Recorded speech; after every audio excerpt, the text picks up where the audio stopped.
사랑은 오래 참고 사랑은 온유하며. 안녕하세요, 여러분. 오늘 정말 많은 분들이 아시는 성경 구절이죠. 고린도전서 13장 4절 그 첫 부분. 사랑은 오래 참고 사랑은 온유하며. 여기에 담긴 진짜 의미, 핵심만 딱 짚어볼게요. 이게 어디서 나온 얘기냐면요. 사도 바울이 좀 시끌벅적했던 고린도 교회에 편지를 보낸 거예요. 여러분, 이것저것 능력도 중요하지만 진짜 중요한 건 아가페 사랑이에요. 이게 우리를 하나로 묶어줍니다. 라고 강조했죠. 오늘 볼 구절이 바로 그 아가페 사랑이 구체적으로 어떤 모습인지 그 첫 단추를 보여주는 거예요. 첫 번째, 오래 참는다. 이게 그냥 꾹 참는 거랑은 좀 달라요. 핵심은 좀처럼 화를 내지 않는 것이에요. 그러니까 일부러 화를 늦추는 거죠. 다른 사람이 좀 부족하거나 실수를 해도 확 하고 감정적으로 터뜨리지 않고 마음의 평정을 지키려고 애쓰는 거. 그런 의지적인 노력을 말하는 거예요. 두 번째는 온유하다인데요. 이것도 그냥 부드럽기만 한 게 아니에요. 오히려 적극적으로 친절을 베푸는 것, 선하게 행동하는 것에 가까워요. 도움이 필요한 사람 보이면 먼저 다가가서 손 내밀어주고 또 상처받은 마음이 있으면 따뜻하게 감싸주는 거죠. 말하자면 정말 구체적인 행동으로 보여주는 따뜻함, 그런 거예요. 상대방을 위해서 기꺼이 낮아지는 거죠. 자, 그러니까 정리하면 이거죠. 고린도전서 13장 4절이 말하는 사랑의 시작은 쉽게 욱하지 않고 기다려주는 인내, 그리고 도움이 필요할 때 먼저 다가가 행동하는 적극적인 친절, 이 두 가지 모습이라는 거예요. 네, 오늘 함께 나눈 이 말씀 잘 기억하시면서 주변 사람들에게 이런 따뜻한 사랑을 전하는 하루 보내시면 좋겠습니다. 들어주셔서 정말 감사합니다. 잠시 후에는요, 이 구절의 더 깊은 의미와 우리 삶에 어떻게 적용할 수 있을지 심층 분석으로 더 자세히 이야기 나눠볼게요. 고린도전서 13장 4절 사랑은 오래 참고 사랑은 온유하며 시기하지 아니하며 사랑은 자랑하지 아니하며 교만하지 아니하며. 네, 안녕하세요. 2025년 11월 6일 목요일입니다. 오늘 저희는 성경에서 아마 가장 많이 인용되는 구절 중 하나일 것 같아요. 고린도전서 13장. 네. 소위 사랑장이라고 불리는 곳이죠. 맞아요. 그 사랑장 안으로 한번 깊이 들어가 볼 텐데요.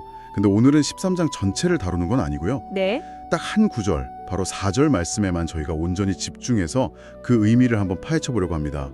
다시 한번 읽어드리면 사랑은 오래 참고 사랑은 온유하며 시기하지 아니하며 사랑은 자랑하지 아니하며 교만하지 아니하며. 네.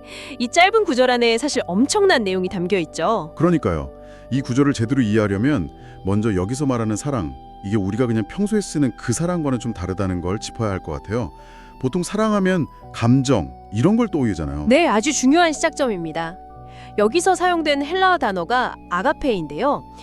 이게 우리가 흔히 생각하는 로맨틱한 사랑이나 그냥 감정적인 끌림 이런 거하고는 좀 구별이 돼요. 아가페요? 네, 아가페. 이건 자기 희생적이고 또 조건이 없고요. 더 나아가서는 어떤 신적인 본성, 하나님의 성품에 가까운 그런 사랑을 의미합니다. 핵심은 이게 감정의 결바라기보다는 의지적인 선택이라는 거예요. 선택이요? 네, 그리고 결단이죠.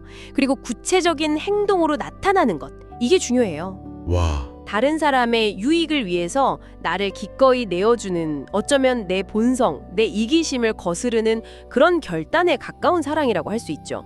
그래서 어떤 자료들을 보면 이 아가페가 구원받은 신자의 표징이긴 한데 이게 우리 힘만으로는 실천하기가 참 어렵다 이렇게 말하기도 하고요. 사랑이 단순한 감정이 아니라 선택이고 결단이다. 이것만으로도 오늘 저희가 살펴볼 내용이 참 깊겠다는 생각이 드네요. 그냥 좋아하는 마음, 이게 아니군요. 그렇죠. 훨씬 더 깊은 차원이죠. 자, 그럼 이 아가페 사랑의 첫 번째 표현, 사랑은 오래 참고, 이건 구체적으로 어떤 의미일까요? 그냥 우리가 아는 그 인내랑은 좀 다른 건가요? 오래 참음. 헬라어 원어로는 마크로슈메이라고 하는데요. 마크로 슈메이요. 네, 이게 단어 자체가 재밌어요. 길다라는 뜻의 마크로스랑요. 네. 그리고 마음 또는 기질을 뜻하는 쉬머스, 이게 합쳐진 거예요. 마음이 길다. 그렇죠. 문자 그대로 긴 마음인 거죠. 그러니까 쉽게 화를 내지 않는 것, 그걸 의미해요. 아하. 근데 여기서 중요한 게 이게 그냥 막 이를 악물고 수동적으로 견디는 상태, 그런 걸 말하는 게 아니라는 거예요. 그럼 어떤 거죠? 오히려 뭐랄까, 부당한 대우나 모욕을 당했을 때요. 내가 충분히 거기에 대해서 분노할 수도 있고 어쩌면 보복할 힘이나 명분이 있을 수도 있잖아요. 네, 그렇죠. 그런데도 그렇게 하지 않기로 적극적으로 선택하는 인내, 이걸 말하는 겁니다. 아, 단순히 억누르는 게 아니라 내가 반응할 힘이 있는데도 그 힘을 쓰지 않기로 선택한다고요? 와, 이건 정말 차원이 다른 얘기 같은데요. 마치 그 퓨즈가 되게 길어서 웬만해서는 안 끊어지는 그런 느낌이네요. 네, 맞아요. 아주 좋은 비유입니다. 그런 의미에서 보면 이건 약함의 표현이 아니라 오히려 굉장히 강한 모습일 수 있는 거죠. 강함의 표현이요? 네, 그 에이브러햄 링컨 대통령 일화가 좋은 예시가 될 수 있을 것 같아요. 아, 링컨이요? 네, 그 자신을 아주 공공연하게 비난하고 무시했던 에드빈 스탠튼이라는 사람이 있었거든요. 네. 근데 남북전쟁이라는 그 엄청난 국가 위기 상황에서 그 사람을 국방부 장관이라는 핵심 요직에 임명했어요. 와, 자기를 비난했는데도요? 그렇죠. 개인적인 감정이나 모욕감보다는 국가의 이익, 그리고 그 스탠튼이라는 사람의 능력을 더 우선시하면서 오래 참음을 실천한 거죠. 이처럼 아가페의 오래 참음은 다른 사람의 약점, 실수, 무지, 심지어 악에까지도 견뎌내는 굉장히 적극적인 선택인 거예요. 이게 괜히 갈라디아서 5장 22절에서 성령의 열매 중 하나로 언급되는 게 아니죠. 듣고 보니까요, 그 당시 분열이 심했던 고린도 교회 상황하고 이게 딱 맞아떨어지는 것 같아요. 서로 참지 못하고 막 비난하고 파벌 나누고 그랬을 텐데 그 사람들한테 오래 참으라는 이 말이 정말 중요했겠네요. 그렇죠. 아주 직접적인 메시지였을 겁니다. 반대로 생각해보면 이렇게 오래 참지 못하고 터져나오는 분노, 이게 그냥 화를 내는 걸 넘어서 어떤 자료에서는 이걸 잠재던 증오가 폭발하는 거다. 심지어 살인의 독과 같다. 이렇게까지 표현하더라고요. 참 무서운 말이에요. 네, 분노의 파괴력을 잘 보여주는 표현이죠. 내가 형제를 위해서 죽어야 할 그런 사랑의 빚까지 졌는데 고작 이 정도의 억울함과 고통을 참지 못하겠는가. 약간 이런 마음가짐이 오래 참으면 어떤 동력이 할 수 있다. 이런 해석도 참 와닿네요. 요한일서 3장 16절 말씀 생각도 나고요. 네, 아주 적절한 연결입니다. 그 오래 참음이 주로 이제 부정적인 자극에 대해서 반응을 자제하는 그런 충만이 강하다면요. 바로 이어서 나오는 사랑은 온유하면은 훨씬 더 적극적인 행동을 나타내요. 아, 온유함이요? 네. 온유하다는 이 말, 헬라어로는 크레스투에타이라고 하는데요. 이게 우리가 그냥 생각하는 것처럼 성격이 부드럽다, 유순하다 이런 뜻이 아니에요, 사실은. 그래요. 네, 오히려 친절을 베풀다, 선하게 행동하다 이런 의미가 훨씬 강합니다.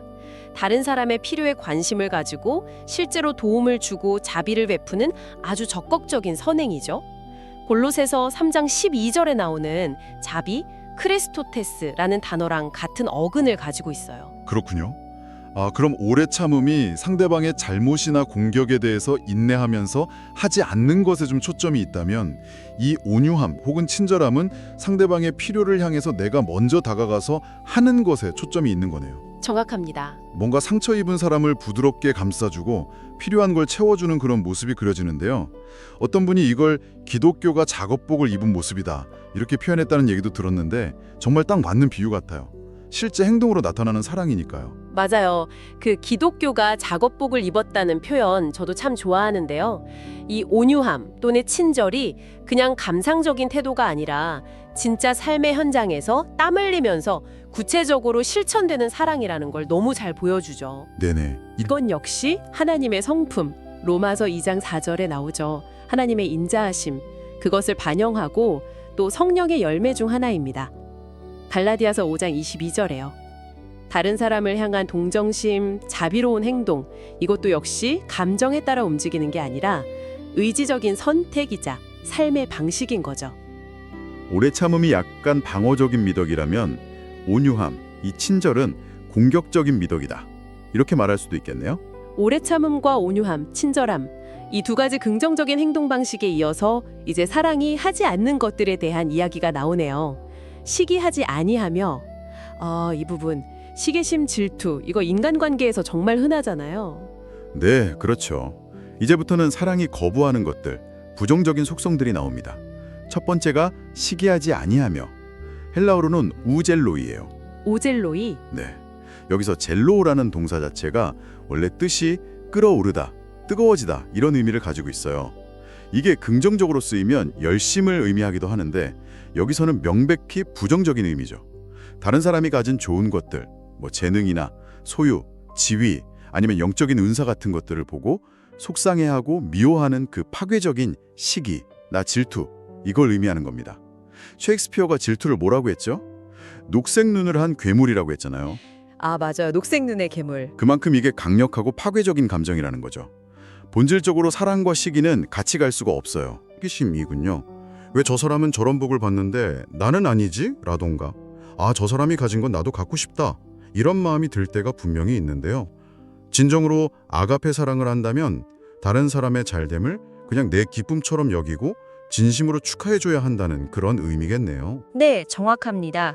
다른 사람의 성공이나 은사를 보고 그걸 깎아내려고 하거나 은근히 그 사람이 실패하기를 바라거나 하지 않는 거죠. 당시 고린도 교회 안에는 이게 정말 심각한 문제였어요. 아, 그랬군요. 네, 사람들이 서로에게 주어진 영적인 은사들을 막 비교하면서 누가 더 우월하냐 경쟁하고 시기하는 문제가 있었거든요. 어떤 은사가 더 중요하냐, 누가 더 영적으로 뛰어난가, 이런 문제로 막 파벌이 나뉘고 분열까지 있었어요. 바울은 바로 이런 맥락에서 사랑은 시기하지 않는다고 딱 집어서 말하는 겁니다. 그리고 이 시기심이라는 게 그 뿌리를 한번 파고 들어가 보면요, 결국에는 교만과 연결이 돼요. 교만이요? 네, 아우구스티누스가 그런 말을 했죠. 교만은 시기의 어머니다. 내가 남보다 뛰어나야 한다는 그 교만한 마음이 다른 사람의 뛰어남을 인정하지 못하게 만들고 그게 시기심으로 이어진다는 그런 통찰이죠. 혹시 여러분도 다른 사람이 잘 되는 것을 볼 때 마음속 깊은 곳에서는 어떤 반응이 먼저 올라오는지 한번 스스로에게 질문해 보시면 좋을 것 같아요. 시기심이 교만이랑 연결된다는 말씀이 참 인상 깊네요. 근데 바로 다음 구절이 사랑은 자랑하지 아니하며잖아요. 그럼 이 둘 사이에는 또 어떤 관계가 있을까요? 시기하지 않는 거랑 자랑하지 않는 거, 이게 어떻게 이어지는 걸까요? 자랑하지 아니하며 헬라어로는 우페르페리에타이라고 하는데요. 좀 어렵네요. 페르펙. 네, 우페르페리에타이, 이 단어는 사실 좀 생소하실 수 있는데 허풍선이나 자신을 과시하는 사람을 뜻하는 말에서 유래했어요. 아, 허풍선이요. 네, 그러니까 사랑은 자기 자신을 막 과장해서 드러내거나 뽐내지 않는다는 의미예요. 시기심이 다른 사람을 향한 부정적인 감정이었다면 이 자랑은 자기 자신을 향한 과장된 태도라고 볼 수 있겠죠. 네. 사랑은 본질적으로 겸손해서 자신을 내세우거나 자기가 가진 것을 막 과시하려고 하지 않아요. 오히려 자신의 장점보다는 부족함을 더 의식하는 그런 태도에 가깝다고 할 수 있죠. 아, 그렇군요. 그 마태복음 6장에서 예수님이 말씀하신 것처럼 남들한테 보이려고 선행하거나 기도하는 그런 외식과는 완전 정반대의 모습이네요. 그렇죠. 또는 뭐 자기가 얼마나 똑똑한지, 얼마나 영적인 경험을 했는지, 아니면 자기가 얼마나 옳은지를 끊임없이 드러내려고 하는 그런 태도하고도 거리가 멀고요. 관심의 초점이 나 자신이 아니라 하나님과 다른 사람에게 맞춰져 있는 모습이군요. 맞습니다. 이것도 역시 고린도 교회의 상황과 아주 밀접하게 연결이 돼요. 이것도요? 네, 고린도 교린들 중에 일부가 자기가 가진 영적인 은사나 지식을 막 내세우면서 다른 사람들 앞에서 뽐내고 우월감을 드러냈거든요. 하지만 바울은 이런 행동이 하나님과 이웃에 대한 사랑이 부족한 그냥 자기 과시일 뿐이라고 딱 잘라 지적하는 겁니다. 진정한 사랑은 자신의 성취나 능력을 막 떠벌리지 않아요. 뭐 사실 속이 비어있을수록 더 요란한 소리를 내는 법이기도 하고요. 그리고 이 자랑 역시 결국에는 다음 속성인 교만과 그 뿌리가 같다고 할 수 있습니다. 네, 그디야 마지막 속성입니다. 교만하지 아니하며. 이게 방금 말씀하신 자랑하지 않는 것과 아주 비슷하게 들리기도 하는데요. 어떤 미묘한 차이가 있는 걸까요? 교만하지 아니하며 헬라어로는 우퀘시오슈타이라고 합니다. 우휘슈. 네, 우퀘시오슈타이. 이 단어는 바람을 불어넣다, 부풀리다 이런 뜻을 가진 동사 피시오에서 왔어요. 아, 부풀리다. 네, 마치 풍선에 바람을 막 불어넣어서 잔뜩 부풀리는 그런 이미지를 생각하시면 돼요. 자랑과 아주 밀접하게 관련이 되어 있긴 한데 굳이 구분을 좀 해보자면요. 자랑이 주로 말이나 행동 같은 외적인 과시에 좀 더 초점을 맞춘다면 교만은 그 근원에 있는 내적인 태도, 그러니까 마음의 상태에 더 집중한다고 볼 수 있어요.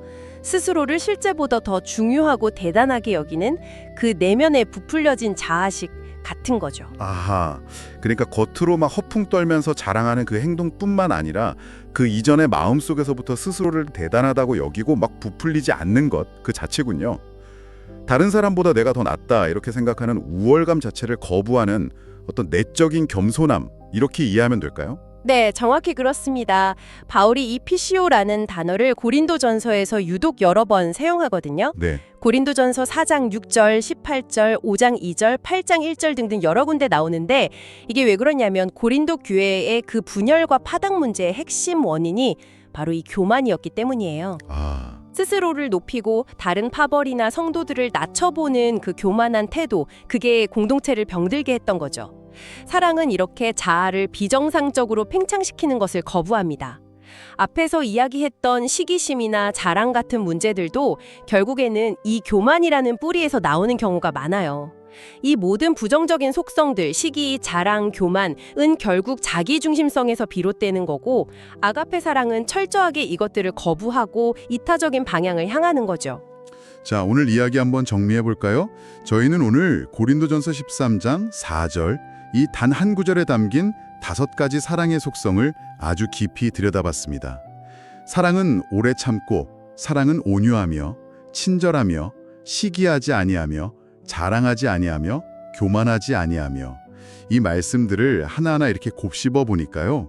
사랑이라는 게 얼마나 능동적이고 구체적인 행동과 태도로 나타나야 하는 건지 새삼 깨닫게 됩니다. 그렇죠. 단순히 마음속 감정이 아니라 정말 관계 속에서 실천해야 할 삶의 방식 그 자체네요. 여기서 정말 흥미로운 지점은요. 이 5가지 속성들이 그냥 추상적인 덕목들을 쭉 나열한 게 아니라는 거예요. 네, 당시 고린도 교회가 실제로 겪고 있던 문제들, 조급함, 분열, 파당 간의 시기심, 영적 은사에 대한 자랑과 교만, 이런 것들에 대한 바울의 아주 구체적인 처반이었다는 점이죠.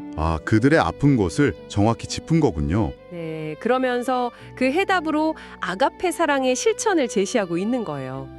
그리고 이 처방은 놀랍게도 2000년이 지난 오늘 우리 사회 또 우리 관계 안에서 우리가 겪는 여러 문제들에도 여전히 유효하게 말을 건네고 있습니다.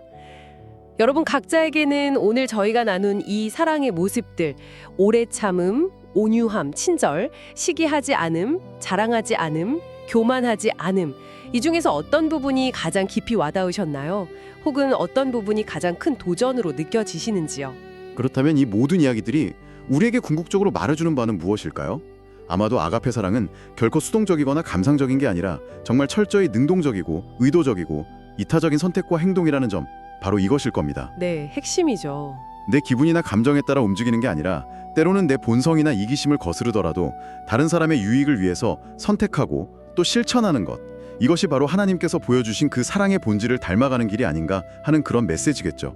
사랑은 오래 참고, 이 한 구절 안에 이렇게 깊고도 현실적인 도전이 담겨 있었다니 정말 놀랍습니다. 마지막으로 한 가지 정도만 더 생각해 볼 거리를 던져드리면서 마무리할까 하는데요. 네, 역사적으로 보면요, 그 종교개혁에 영향을 미친 요인 중 하나로 이런 분석이 있어요. 당시 사람들이 성경을 주로 라틴어 번역본 불가타로 읽었잖아요. 네. 근데 거기서 사랑을 뜻하는 단어가 카리타스였는데 이게 주로 인간의 선행이나 자선 같은 걸 연상시켰다는 거예요. 인간의 행위 중심이군요. 개혁자들이 헬라어 원전의 아가페를 다시 발견하면서 이게 인간의 노력이 아니라 하나님의 절대적이고 무조건적인 은혜로서의 사랑이구나 하는 이해가 깊어졌다는 거죠. 신앙의 중심이 인간의 행위에서 하나님의 은혜로 옮겨가는데 이 아가페의 되발견이 기여했다는 분석입니다. 흥미로운 점이네요. 네, 그렇다면 오늘 우리가 살펴본 이 구절에서도요, 사랑이라는 그 추상적인 명사 자체에 머무르기보다 그 사랑을 아주 구체적으로 설명하고 있는 이 5가지 능동적인 동사들, 오래 참는다, 온유, 친절하다, 시기하지 않는다, 자랑하지 않는다, 교만하지 않는다. 여기에 한번 주목해 보자는 거죠. 그리고 이걸 우리 삶에서 의식적으로 실천하려고 할 때 여러분의 관계와 또 신앙에 어떤 실질적인 변화가 일어날 수 있을지 한번 깊이 성찰해 보시면 어떨까요? 사랑을 그냥 아는 게 아니라 하는 것에 대한 고민을 해보자는 겁니다. 와, 정말 깊은 질문이네요. 오늘 저희와 함께 귀한 말씀 속으로 깊이 들어가 주신 여러분 진심으로 감사합니다. 네, 오늘 나눈 이야기들이 여러분의 삶에 작은 울림과 또 생각할 거리를 남겼기를 진심으로 바랍니다. 그리고 잠시 후에는요, 오늘 나눈 이 주제에 대해서 좀 더 자유롭고 깊이 있는 이야기를 나누는 저희 심층 토론 코너가 바로 이어질 예정이니까요. 채널 고정해 주시면 감사하겠습니다. 그럼 저희는 여기서 먼저 인사드리겠습니다. 네, 안녕히 계십시오.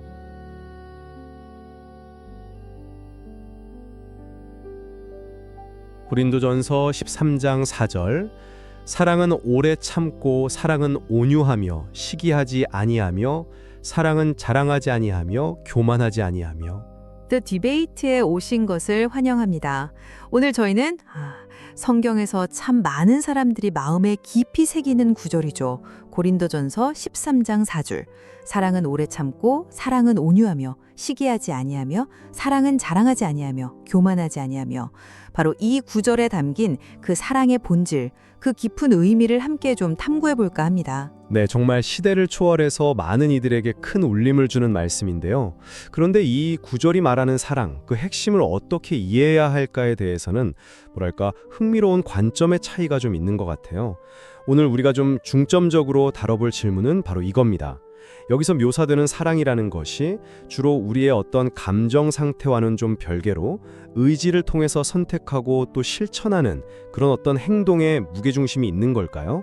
아니면 그 사랑이라는 것 자체가 어떤 특정한 감정적 상태 또 내면의 경험을 본질적으로 이미 포함하고 있고 더 나아가 우리에게 그런 내면의 변화까지 요구하는 것일까요? 저는 개인적으로 이 구절이 설명하면 사랑, 우리가 보통 아가페라고 부르는 그 사랑 말입니다. 그건 본질적으로 우리의 어떤 감정이나 기분에 쉽게 좌우되지 않고 옳은 일을 행하기로 굳게 마음먹고 실천하는 것, 그런 어떤 의지적인 결단과 행동에 초점을 맞추고 있다고 그렇게 해석합니다. 결국 사랑이라는 건 우리가 무엇을 하느냐의 문제다, 이런 관점이죠. 저도 그 관점에 상당 부분 동의합니다. 의지적 결단 중요하죠. 하지만 저는 조금 다른 차원에서 이 사랑이 분명 의지적 결단을 요구하지만 그걸 넘어서 우리의 감정 또 내면의 상태까지 모두 아우르는 그런 전인격적인 변화와 경험을 본질적으로 포함하고 있다. 그리고 우리 안에서 그런 변화를 이끌어내는 힘이 있다. 이렇게 생각하거든요. 그러니까 행동뿐만 아니라 어떤 마음으로 그 행동을 하느냐 역시 중요하다, 이런 입장입니다. 네. 그럼 제 입장을 먼저 좀 더 구체적으로 말씀드려 보겠습니다. 고린도전서 13장 4절에서 바울 사도가 그리고 있는 사랑은요, 우리가 흔히 경험하는 변덕스럽고 때로는 통제하기 어려운 그런 감정과는 좀 뚜렷하게 구분되는 확고한 의지적 선택 그리고 헌신의 표현이라고 봅니다. 첫 번째로 언급된 오래 참고를 한번 보죠. 헬라어 원문으로는 마크로시메이라고 하는데요. 이 단어는 단순히 감정적으로 평온한 상태를 의미한다기보다는 속에서 막 짜증이나 분노가 치밀어 오르는 그런 구체적인 상황에서도 즉각적으로 상처 주는 말이나 행동으로 반응하지 않기로 의지적으로 선택하는 것, 이걸 강조한다고 생각합니다. 그러니까 화를 낼 만한 충분한 이유가 있고 심지어 그럴 힘이 있음에도 불구하고 관계를 위해서 인내하기로 결정하는 거죠. 이건 감정의 문제라기보다는 저는 명백히 의지의 영역이라고 봅니다. 네네. 그 마크로시메이라는 단어의 뉘앙스에 대해서는 잠시 후에 좀 더 얘기 나누고 싶습니다만 계속 말씀해 주시죠. 네. 다음으로 온유하며로 번역된 크레스추에타이. 역시 마찬가지 맥락에서 봐야 한다고 생각합니다. 이게 본래 타고난 성품이 부드럽다거나 아니면 어떤 따뜻한 감정 상태를 가리키기보다는 다른 사람의 필요를 알아차리고 그 필요를 채워주기 위해서 구체적으로 친절을 행동으로 옮기는 것, 그것을 의미한다고 봅니다. 물론 이타적인 마음에서 비롯될 수도 있겠죠. 하지만 핵심은 감정이 어떻든 간에 상대에게 유익을 주는 행동을 선택하는 데 있다는 겁니다. 갈라디아서 5장에 보면 성령의 열매 목록에 친절, 크레스토테스라는 덕목에 나오는데 어원은 같습니다만 고린도전서 이 구절에서는 그 행동적인 측면이 훨씬 더 부각된다고 저는 생각합니다. 행동이 중요하다는 점에는 저도 동의합니다. 하지만 그 행동의 뿌리가 어디에 있는가 이 부분을 우리가 좀 중요하게 봐야 할 것 같습니다. 하지만 계속해서 부정적인 특성들에 대한 해석도 한번 들어보겠습니다. 네, 이어지는 부정적인 특성들, 그러니까 시기하지 아니하며 우질로이, 자랑하지 아니하며 우페르페르에테, 교만하지 아니하며 우피시오테, 이것들도 다 동일한 맥락에서 이해해야 한다고 봅니다. 이게 우리 마음에 시기심이나 자랑하고 싶은 욕구, 교만한 생각이 전혀 없는 어떤 완벽한 상태를 의미한다기보다는요, 그런 감정이나 충동이 스물스물 올라올 때 거기에 사로잡히지 않고 의지적으로 시기하거나 자랑하거나 교만하게 행동하는 것 자체를 단호하게 거부하는 결단, 이걸 강조하는 것이라고 생각합니다.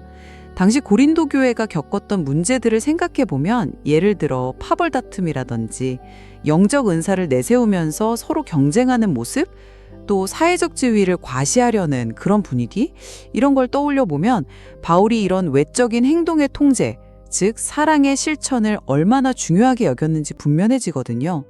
결국 이 구절이 말하는 사랑은 감정이 있거나 없거나에 흔들리는 게 아니라 자기 자신을 부인하고 다른 사람을 위해서 능동적으로, 때로는 희생적으로 행동하는 것. 바로 그 아가페 사랑의 본줄과 정확히 일치한다는 거죠.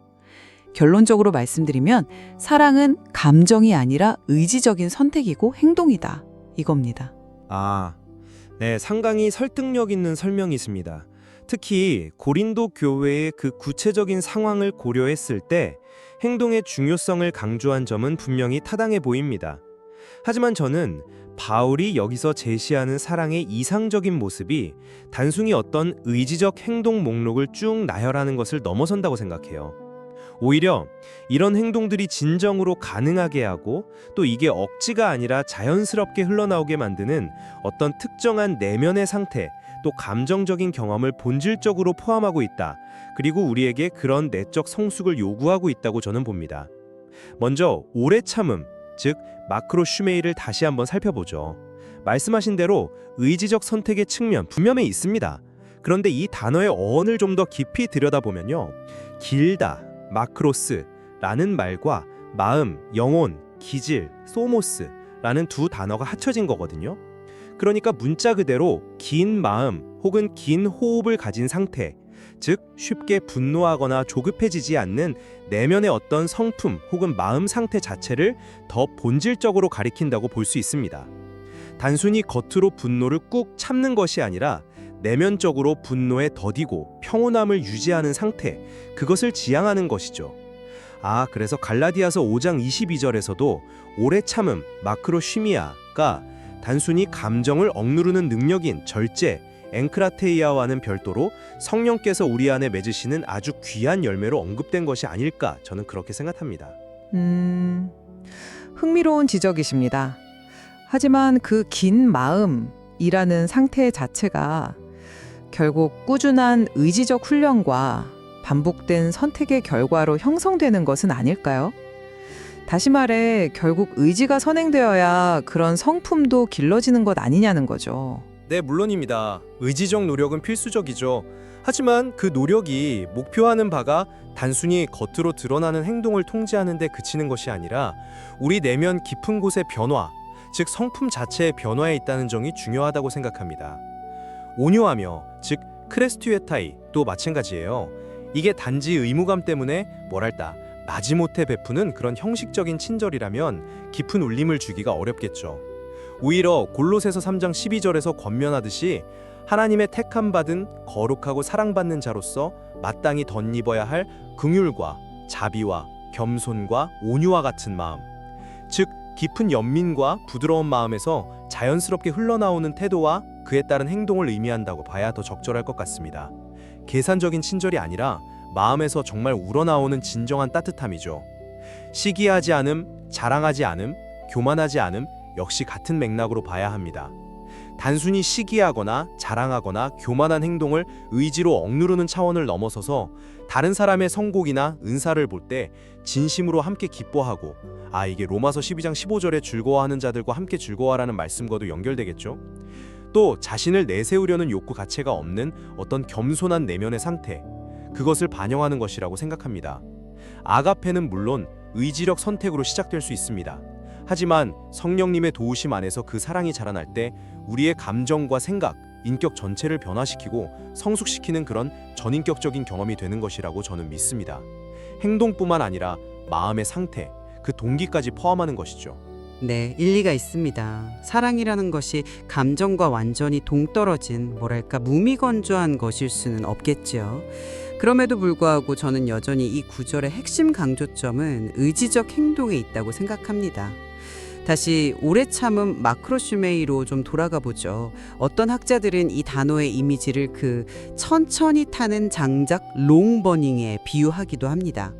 이게 뭐냐면 감정적으로는 이미 속에서 불같이 타고 있을지라도 겉으로는 그 분노나 짜증을 폭발시키지 않고 의지적으로 견뎌내는 노력, 이것을 강조하는 것으로 해석할 여지가 충분하다는 거죠.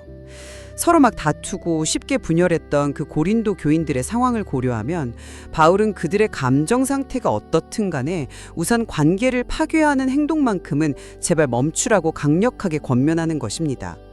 분노를 느끼는 바로 그 순간에도 인내하기로 선택하라는, 어찌 보면 절박한 요청인 셈이죠. 이것이야말로 현실적인 사랑의 모습이 아닐까요? 저는 그 천천히 타는 장작의 이미지를 조금 다르게 해석하고 싶습니다. 쉽게 확 타올랐다가 금방 사그라지는 그런 불쏘시개와는 달리 오래도록 꾸준히 또 은은하게 열기를 내면서 타는 장작처럼 쉽게 흥분하거나 폭발적으로 분노하지 않고 깊고 꾸준한 인내심을 이미 내면에 갖춘 상태, 그것을 묘사한다고 봅니다. 잠언 19장 11절에도 보면 노하기를 더디하는 것이 사람의 슬기요라고 했는데, 여기서 노하기를 더디하다에 해당하는 히브리어 표현이 바로 헬라어 마크로슈메이와 아주 유사한 의미를 가지거든요. 이건 단순히 순간적으로 감정을 억누르는 어떤 기술이라기보다는 잘 훈련되고 성숙한 내면의 평정심 그 자체를 가리키는 것에 더 가깝다고 생각합니다. 그렇다면 만약에 사랑이 주로 의지적 행동이라면 겉으로는 오래 참는 것처럼 행동하지만 속으로는 계속 분노가 들끓고 있는 상태, 그것도 이 구절이 말하는 사랑이라고 할 수 있을까요? 과연 그게 관계의 진정한 건강함을 가져다 줄 수 있을지 좀 의문이 듭니다. 네. 날카로운 질문이십니다. 물론 이상적으로는 내면의 평정과 외적인 행동이 일치하는 것이 가장 좋겠지요. 하지만 현실적으로 우리는 종종 감정의 행동을 따라가지 못하는 경험을 하잖아요. 그럴 때 중요한 것은 내 감정에 어떻든 간에 사랑의 행동을 포기하지 않는 의지, 그 자체가 중요하다고 생각합니다. 그렇다면 온유함, 크레스추에타이는 어떻게 보십니까? 저는 이것이 타인의 필요에 대한 구체적이고 의식적인 반응, 다시 말해 친절을 베풀기로 선택하는 행동 그 자체에 방점이 있다고 보거든요. 마음에서 우러나오는 따뜻함이 동반되면 금상첨화겠지만 설령 그런 감정이 좀 부족하더라도 도움이 필요한 사람에게 손을 내미는 그 행동 자체가 중요하다고 생각합니다. 사랑은 결국 구체적인 행동으로 증명되는 것이 아닐까요? 예를 들어 당장 도움이 시급한 상황인데 따뜻한 마음이 생길 때까지 좀 기다려야지 이렇게 할 수는 없지 않습니까? 그렇죠. 그 지점, 행동의 즉각성과 중요성 자체는 저도 인정합니다. 하지만 저는 여전히 그 행동의 동기와 질을 묻고 싶어요. 단순히 의무감이나 혹은 자기 만족을 위해서 행하는 그런 피상적인 친절과 골로새서 3장 12절에서 말하는 긍휼과 자비의 마음, 즉 타인의 아픔에 진심으로 공감하고 그들을 부드러운 마음으로 대하는 태도에서 자연스럽게 흘러나오는 행동은 이건 분명히 다르다고 생각합니다. 성령의 열매로서의 친절, 크레스토테스, 이것이 바로 그런 내면의 상태에서 비롯되는 행동을 의미하지 않겠습니까? 마음은 차갑고 어쩌면 판단으로 가득한데 억지로 미소 지으면서 행하는 친절이 과연 바울이 말하는 아가페적인 온유함일 수 있을까요? 그건 오히려 위선에도 가까울 수도 있습니다. 진정한 사랑이라면 마음의 온도 자체를 변화시키는 힘이 있어야 하지 않을까요? 네. 위선이 될 수 있다는 위험은 충분히 인지하고 있습니다. 하지만 때로는 특히 관계가 좀 어렵거나 감정이 메말랐다고 느껴질 때 먼저 의지적으로 올바른 행동을 선택하는 것이 관계 회복의 시작점이 될 수도 있다고 생각합니다. 감정이 따라오기를 마냥 기다리기보다 행동으로 먼저 사랑의 물꼬를 트는 것이죠. 시기하지 않음, 자랑하지 않음, 교만하지 않음도 마찬가지입니다. 고린도 교회의 그 심각했던 지위 경쟁, 스테이터스 시킹 문제, 또 분열의 문제를 감안할 때 바울은 교인들에게 일단 눈에 보이는 시기하는 말, 행동, 또 자기를 내세우는 자랑, 남을 무시하는 교만한 태도부터 당장 멈추라고 강력하게 요구하는 것으로 보입니다. 내면의 감정이나 뿌리 깊은 태도의 변화는 물론 더 시간이 걸리는 과정일 수 있지만 우선은 공동체를 파괴하는 그 외적인 행동을 의지로 통제하는 것이 급선무였을 거라는 거죠. 이것이 어쩌면 현실적인 출발점 아닐까요? 네, 그 점은 현실적으로 타당한 지적입니다. 파괴적인 행동을 멈추는 것, 그것이 변화의 첫걸음일 수 있죠. 하지만 저는 바울이 여기서 제시하는 아가페의 이상은 단순한 행동의 통제를 훨씬 넘어선다고 봅니다. 마음속에는 여전히 시기심과 교만이 들끓는데 겉으로만 아닌 척하는 상태, 거기에 머무르는 것이 아니라 진정으로 다른 사람의 성공과 은사를 내 일처럼 함께 기뻐하고 아까 말씀드린 로마서 12장 15절처럼요. 또 나 자신에 대해서는 진실로 겸손한 마음을 갖게 되는 것, 그런 내면의 근본적인 변화를 궁극적으로 지향한다고 생각합니다. 야고보서 3장 14절에서 16절에서도 보면 마음속에 숨겨진 독한 시기와 다툼이 결국 온갖 혼란과 악한 일을 일으키는 뿌리가 된다고 경고하지 않습니까? 결국 겉으로 드러나는 행동뿐만 아니라 그 행동을 낳는 내면의 상태가 결정적으로 중요하다는 것입니다. 그렇다면 의지만으로 행동을 통제하는 것이 아니라 어떻게 하면 그러한 내면의 변화, 즉 시기하거나 교만하고 싶어하는 그 마음 자체를 변화시킬 수 있을까요? 여기에 대한 답도 혹시 이 구절 안에 있지 않을까요? 아마도 그 답은 이 논의의 핵심, 즉 아가페와 감정의 관계를 어떻게 설정하느냐에 따라 좀 달라질 것 같습니다. 많은 신학자나 저자들이 사랑은 감정이 아니라 선택이다. Love is not an emotion, it is a choice. 이런 말을 즐겨 사용하죠. 이는 아가페가 변덕스러운 감정에 기반한 사랑이 아니라 의지적인 결단에 뿌리를 둔 꾸준하고 신실한 사랑이라는 점을 강조하게 한 표현일 겁니다. 즉, 감정이 우리를 속이거나 약해지게 만들 때에도 사랑하기로 선택하는 그 의지가 우리를 붙들어준다는 것이죠. 저 역시 사랑은 선택이다라는 그 명제 자체에는 깊이 동의합니다. 시작은 분명 의지적 결단일 수 있죠. 하지만 그것이 사랑은 감정과 전혀 무관하다거나 감정을 포함하지 않는 순수한 의지 작용일 뿐이다라는 의미로 해석되어서는 안 된다고 생각해요. 진정한 아가페는 성령 하나님의 능력 안에서 우리의 의지적 선택을 통해 시작되어서 우리의 감정과 태도, 생각, 즉 우리의 전인격을 변화시키고 설숙시키는 놀라운 힘이라고 믿습니다. 갈라디아서 5장의 성령의 열매 목록을 다시 보면 사랑, 아가페, 이 맨 처음에 나오고 그 뒤를 이어서 기쁨, 화평, 오래 참음, 자비, 친절, 양선 등등 우리의 감정 상태 및 내면의 성품과 아주 밀접하게 관련된 덕목들이 함께 나열되어 있다는 점, 이것이 이를 강력하게 뒷받침한다고 생각해요. 그러니까 의지를 통해 시작된 사랑의 씨앗이 성령의 돌보심 속에서 우리의 메마른 감정의 토양을 적시고 변화시켜서 결국에는 의지와 감정이 아름다운 조화를 이루면서 전인격적으로 풍성하게 표현되는 것, 그것이야말로 바울이 그리고 있는 아가페 사랑의 완전한 모습 아닐까요? 의지만 있고 감정이 메마른 사랑, 혹은 반대로 감정만 앞서고 책임 있는 행동이 따르지 않는 사랑, 이 둘 다 온전하다고 보기는 좀 어려울 것 같습니다. 네, 감정의 역할과 그 변화의 가능성을 간과해서는 안 될 것 같습니다. 하지만 저는 여전히 특히 우리가 사랑하기 어려운 대상이나 좀 힘겨운 상황에 직면했을 때 아가페 사랑의 본질은 우리의 감정을 넘어서는 그 의지적 결단에 굳건히 뿌리내리고 있다. 이 점을 강조하고 싶습니다. 감정이 도저히 따라오지 않을 때, 심지어 미움이나 분노와 같은 부정적인 감정이 강하게 밀려올 때조차도 우리는 이 말씀에 기대어서 사랑하기로 선택하고 오래 참고 친절을 베풀고 시기하거나 자랑하거나 교만하지 않기로 결단해야 한다는 거죠. 이것이 고린도전서 13장 4절이 우리에게 주는 가장 현실적이면서도 강력한 도전이자 메시지라고 저는 믿습니다. 사랑은 결국 우리의 행동으로, 그리고 그 행동을 가능하게 하는 우리의 의지를 통해 증명되는 것이니까요.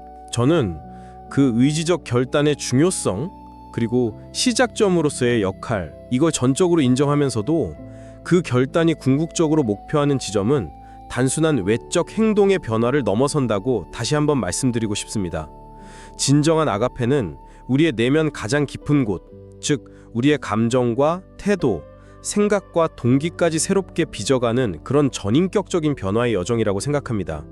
이 구절이 보여주는 사랑은 오래 참음이 내면의 깊은 평온함을 동반하고 온유함이 따뜻한 긍휼의 마음에서 자연스럽게 흘러나오며 시기하지 않고 자랑하지 않고 교만하지 않음이 타인에 대한 진정한 존중과 겸손의 마음에서 비롯되는 그런 아름다운 상태를 향해 나아가는 과정입니다.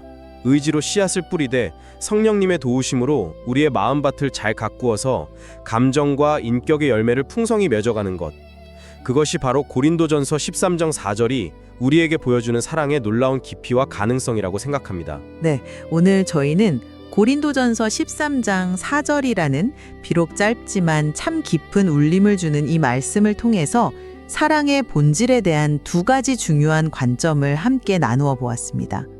저는 사랑, 특히 성경이 말하는 아가페는 우리의 변덕스러운 감정을 넘어서 올바른 것을 행하기로 선택하는 그 굳건한 의지의 문제임을 주로 강조했습니다. 네, 그리고 저는 사랑이 의지적 결단을 분명히 포함하지만 그것을 넘어서 우리의 감정과 내면의 상태까지 변화시키고 성숙시키는 깊고 풍성한 전인격적 경험이라는 점을 강조했습니다. 행동뿐만 아니라 그 행동을 낳는 마음의 동기와 상태 역시 사랑의 본질에 있어 매우 중요하다고 보았습니다. 이 구절이 제시하는 사랑의 완전한 모습에 이르는 길은 누구에게나 쉽지는 않을 겁니다. 하지만 오늘 나눈 양측의 관점 모두 이 귀한 말씀을 더 깊이 이해하고 또 우리 삶에 적용하는 데 중요한 통찰을 제공한다고 믿습니다. 사랑의 실천에 있어서 의지의 역할과 내면의 변화, 이 둘 사이의 역동적인 관계는 우리가 계속해서 성찰하고 실험해야 할 중요한 주제인 것 같습니다. 그렇습니다. 이 한 구절 안에 담긴 의미의 풍성함은 참으로 놀랍습니다. 오늘 저희의 이 대화가 청취자 여러분 각자가 고린도전서 13장 4절의 사랑을 자신의 삶 속에서 어떻게 좀 더 깊이 이해하고 구체적으로 실천해 나갈지 스스로 돌아보는 작은 계기가 되었기를 소망합니다. 이 말씀 속에는 오늘 저희가 나눈 이야기 외에도 우리가 발견하고 또 누릴 수 있는 더 많은 보화가 숨겨져 있다고 생각합니다. 오늘 저희와 함께 이 깊은 생각의 시간을 가져주셔서 감사합니다. 네, 감사합니다.